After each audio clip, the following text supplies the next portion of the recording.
this way. I'm going to anchor it this way. In less than 6,000 days from now, Africa as a continent is going to have a scenario whereby our population would have doubled to about 1.8 billion to about 2 billion.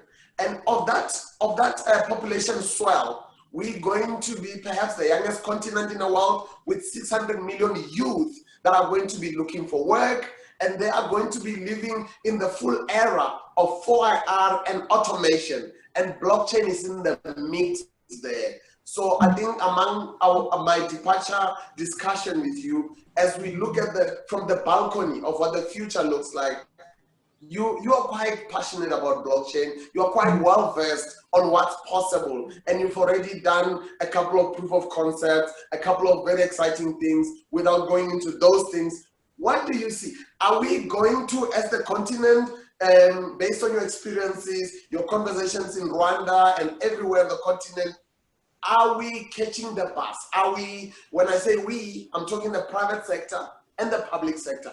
Are we well positioned? Are we bringing the right mindsets? You are looking at us as whether the private sector or the public sector. Are we gearing for a more inclusive or blockchain? Is it that lever, blockchain, to help us bridge the gap between the haves, the have-nots, the formal and the informal economies in that world? So the answer is, of course, this technology is the ideal way that we are going to change Africa, because we don't need any Western world to come and tell us what to do. We can do it ourselves. It's a very empowering technology, because truly the only thing you need is Wi-Fi, you need electricity, and you need a computer, or if not a computer, a cell phone, a smart device, something to access the internet. So the problem that we have truly is the fact that we're talking about changing the world with the 4th industrial revolution technology, but we're still on the 2nd industrial revolution trying to provide electricity to people.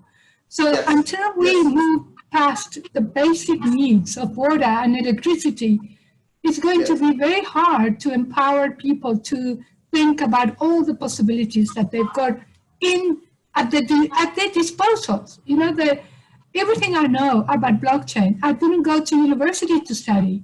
I've been reading and studying everything is available in the internet.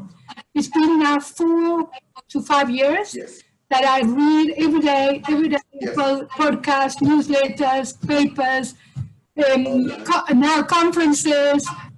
I don't know how people have got time to even watch Netflix, because there's so much going on in the real world that to spend time escaping sounds like a waste of time, truly. Because everybody that you know, if people say to me that they are unemployed, whatever age they are, I say to them, perfect, this is the opportunity for you to reinvent yourself by re-educating yourself in something that you truly love, like I did.